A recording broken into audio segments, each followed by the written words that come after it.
नमस्कार। इस खास 16:9 सिनेमैटिक विश्लेषण में आपका स्वागत है, जहां हम इतिहास के कुछ बेहद संवेदनशील पन्नों को पलट रहे हैं। आज हम बात करने वाले हैं 1989 के भागलपुर हिंसक दंगों की, एक ऐसा अंधकारमय अध्याय जिसकी शुरुआत एक छोटी सी चिंगारी से हुई, लेकिन इसके निशान आज तक बाकी हैं।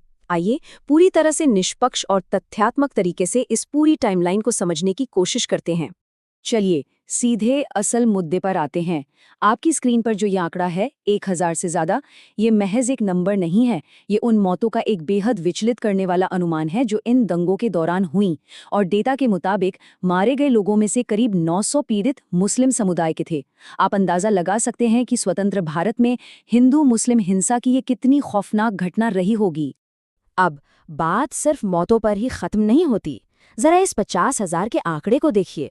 ये वो विशाल संख्या है जो बताती है कि कितने लोग विस्थापित हुए, बेघर हो गए। भागलपुर शहर और उसके आसपास के लगभग 250 गांवों में यह हिंसा पूरे 2 महीने तक सुलगती रही। मतलब रातों रात हजारों परिवारों की जिंदगियां पूरी तरह से पलट गईं। तो इस पूरी घटना को हम 5 हिस्सों में बांटकर समझेंगे। पहला, पृष्ठभूमि और वो चिंगारी जिसने आग लगाई। दूसरा, दंगों का फैलाव। तीसरा, चंदेरी और लोजेन नरसंहार। चौथा, जांच आयोग और न्याय की स्थिति। और आखिर में इसका राजनीतिक असर। तो आइए सबसे पहले बात करते हैं हमारी पहली कड़ी की, पृष्ठभूमि और चिंगारी। यहाँ समझने वाली सबसे अहम बात यह है कि माहौल रातों रात खराब नहीं हुआ था। जमीनी स्तर पर टेंशन काफी पहले से उबल रही थी। अगस्त 1989 में मुहर्रम और बिशहरी पूजा के वक्त से ही तनाव था। फिर अयोध्या में राम मंदिर के लिए वीएचपी के रामशिला जुलूस निकाले जा रहे थे। इसी बीच हिंदू छात्रों की हत्या की झूठी अफवाहें आग की तरह फैलने लगी। और सोने पर सुहागा ये रहा कि लोकल पॉलिटिक्स और क्रिमिनल गैंग्स की दुश्मनी ने भी इसमें घी का काम किया। कुल मिलाकर पूरा जिला एक बारूद के ढेर पर बैठा था। फिर आता है 24 अक्टूबर 1989 का वो दिन जो इस पूरी घटना का टर्निंग पॉइंट बना। हुआ यूं कि पहली रामशिला यात्रा तातारपुर जैसे मुस्लिम बहुल इलाके से एकदम शांति से गुजर गई। क्यों? क्योंकि लीडर्स ने साफ कह दिया था कि कोई भड़काऊ नारा नहीं लगेगा। लेकिन तभी नाथनगर से एक और जुलूस वहां आ पहुंचा और वहां कुछ लोगों ने भड़काऊ नारे लगाने शुरू कर दिए। जाहिर है माहौल बिगड़ने लगा।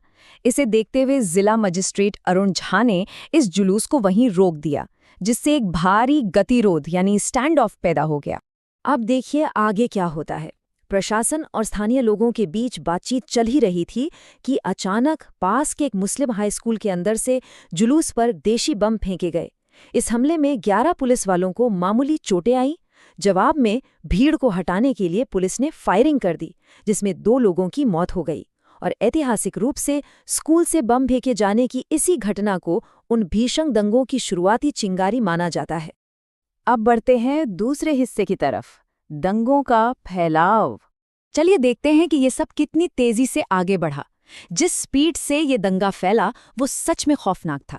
24 अक्टूबर की दोपहर को ही कर्फ्यू लगा दिया गया था, लेकिन भीड़ ने नाथनगर और परबत्ती पर हमले शुरू कर दिए।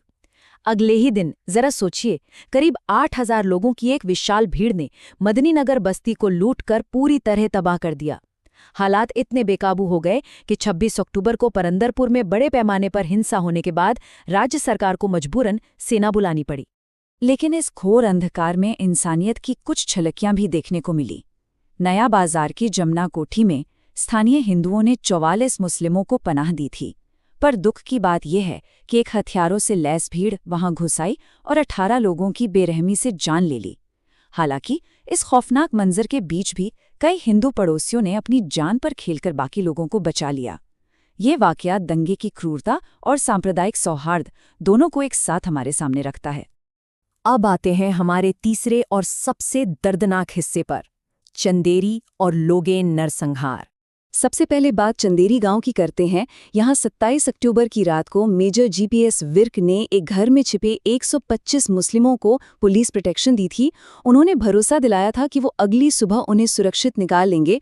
लेकिन सुबह होते ही हमलावरों की एक भीड़ वहां पहुंची और उन्हें ये कहकर बाहर बुला लिया कि वे उन्हें बचाने आए हैं। ये एक भयानक धोखा था। बाद में एक तालाब से 61 शत-विक्षत लाशें बरामद हुईं। आपको बता दूं कि काफी सालों बाद जाकर इस मामले में 16 हमलावरों को उम्र कैद की सजा सुनाई गई। इसके बाद आता है लोगेन गांव का दिल दहला देने वाला मामला। यहाँ 4000 लोगों की एक उग्र भीड़ ने 116 मुस्लिम्स की हत्या कर दी। और सबसे ज्यादा चौंकाने वाली बात ये थी कि इस भीड़ को कथित तौर पर एक पुलिस अधिकारी एएसआई रामचंद्र सिंह लीड कर रहा था। सबूत मिटाने के लिए उन्होंने लाशों को एक खेत में दफनाया और उस सामूहिक कब्र के ऊपर गोभी के पौधे लगा दिए। सोचिए जरा, साल 2007 में जाकर उस पूर्व पुलिस अधिकारी समेत 14 लोगों को इस जघन्य अपराध के लिए दोषी ठहराया गया। इसके बाद आइए अपने चौथे हिस्से पर नजर डालते हैं, आयोग और न्याय। अब इस स्लाइड पर जो आंकड़े हैं वो काफी दिलचस्प और हैरान करने वाले हैं। जरा देखिए, कुल 1283 लोगों को आरोपी बनाया गया और 864 केस दर्ज हुए।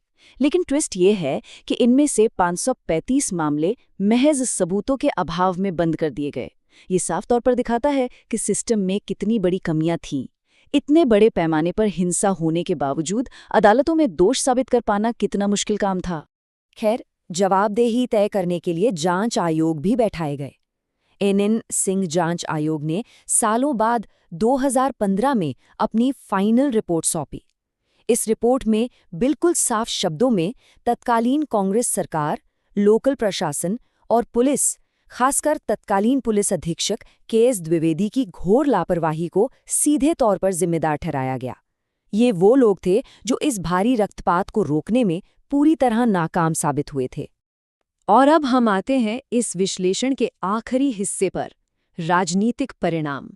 इन दंगों ने बिहार की राजनीति का नक्शा ही बदल कर रख दिया।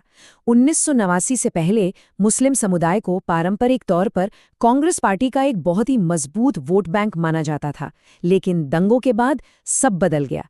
जब पीड़ितों ने सत्ताधारी कांग्रेस पर उन्हें सुरक्षा और राहत न दे पाने का आरोप लगाया, तो इस समुदाय ने अपना राजनीतिक समर्थन लालू प्रसाद यादव की तरफ मोड़ दिया। और इसी शिफ्ट का एक बड़ा नतीजा ये रहा कि 1990 में लालू यादव बिहार के मुख्यमंत्री बन गए।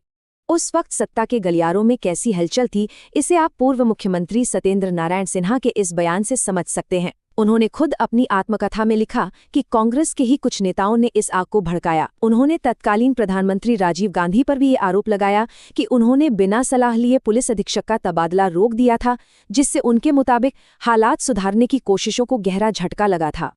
और ये स्लाइड बहुत ही शानदार तरीके से दर्शाती है कि कैसे इतिहास के ये पन्ने आज भी पूरी तरह से बंद नहीं हुए हैं।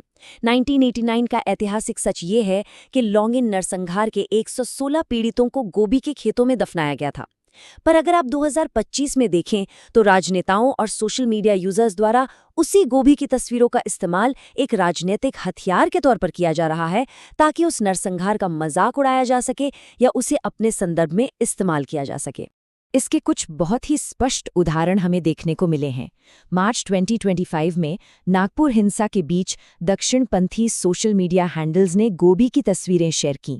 मई 2025 में कर्नाटक बीजेपी ने छत्तीसगढ़ के मामले में गोभी का मीम साझा किया। और तो और नवंबर 2025 में असम के एक कैबिनेट मंत्री ने चुनाव जीतने के बाद सोशल मीडिया पर लिखा, बिहार गोभी की खेती को मंजूरी देता है, जिसकी बाद में भारी आलोचना भी हुई। हम यहाँ सिर्फ तथ्य रख रहे हैं कि कैसे इस भयंकर त्रासदी को आज के विमर्श में इस्तेमाल किया जा रहा है।